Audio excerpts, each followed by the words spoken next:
নমস্কার বন্ধুরা, আমি কিছু কথা আপনাদেরকে বলতে চাই, আমার জীবনের কিছু কথা। তো প্লিজ বন্ধুরা, আপনারা ভিডিওটা উপর থেকে টানবেন না। আপনারা প্লিজ দয়া করে ভিডিওটা প্রথম থেকে শেষ পর্যন্ত কষ্ট করে ধৈর্য ধরে দেখবেন। ভিডিওটা উপরে টানবেন না, আগে দেখবেন, তারপরে আপনারা পাশে।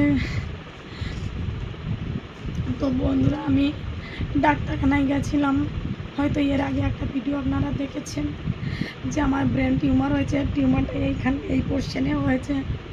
তো এটা আমার অনেক আগে থেকেই হয়েছে, আমি বাড়িতে কাউকেই জানাইনি, কারণ সবসময় যন্ত্রণা হতো, ব্যথা হতো, মানে প্রচণ্ড ব্যথা হতো। এমনকি ব্যথা যখন শুরু হতো তখন মানে 2 দিন 4 দিন 5 দিন একটানা থেকেই যেত, কখনো ব্যথা কমতো না। তো ডাক্তার দেখিয়েছি, ধরা পড়ছিল না। তো অনেক জায়গা থেকে আমি বর্ধমানে দেখিয়েছি, তারপর অনাময়ে দেখিয়েছি, আমাদের বাড়ি যেখানে সেখানেও হসপিটালেও দেখিয়েছি। তাই এখন টিউমারটা এখানে পুরো ফুলে উঠেছে। তাই এখন ধরা পড়ে গেছে। এই দেখুন তার এক্সরে প্লেট, এই দেখুন টিউমার ধরা, এই দেখুন দেখা যাচ্ছে, এই দেখুন তার রিপোর্ট। এই যে ডাক্তার দেখিয়েছি, সমস্ত কাগজ ডকুমেন্টস আমার কাছে রয়েছে। সব হসপিটালের ডকুমেন্টস আমার কাছে রয়েছে। এটা হবার জন্য একমাত্র দায়ী আমার স্বামী, তার জন্যই আমার এটা হয়েছে।